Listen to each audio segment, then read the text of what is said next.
a long time ago now, not long after I first started in ministry. A lady called Rosie, challenged me after the morning service.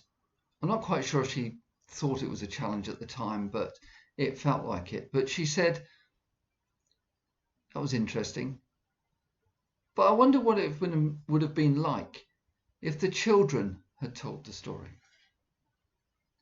That set my mind thinking, as a result of which I decided that I would try and write some records of the Gospels according to the children who were there at the time. Now remember, this is an adult trying to tell a story through a children's eyes. So I'm not sure how well it works, and I'd much prefer and I'd much rather enjoy seeing some children themselves sitting down looking at the Gospel stories and rewriting them in their own words today. Anyway, here goes. In the Revised Children's Version of the Bible, apparently when some children were playing with Jesus, a few of them tried to prevent the adults that were surrounding them from interacting with Jesus. Jesus responded to the children by saying, "Do not hinder the adults from coming to me, even though they get angry and upset and often don't say nice things to each other. Even though they argue with one another, many of them are really trying very hard and face difficult circumstances in their daily lives. Give them a break, as they need to learn to play as we do too."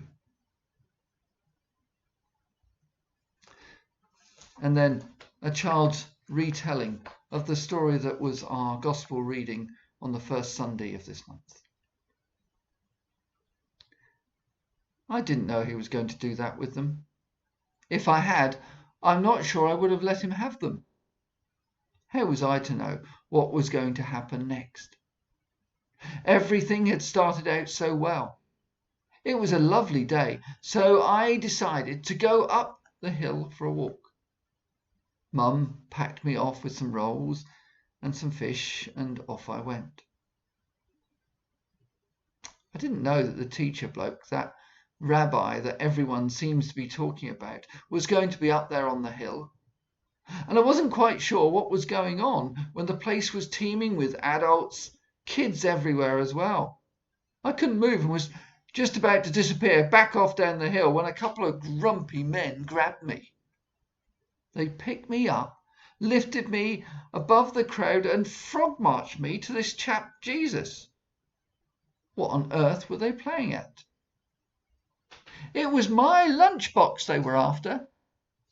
Typical. It seems as if they just wanted to nick my food. What could I do? I'm only a small lad, and I'm not exactly likely to be able to stand up to a couple of fully grown fishermen and their mates, am I? I felt really small and wanted to hide. But Jesus called me forward. He was so kind, so nice.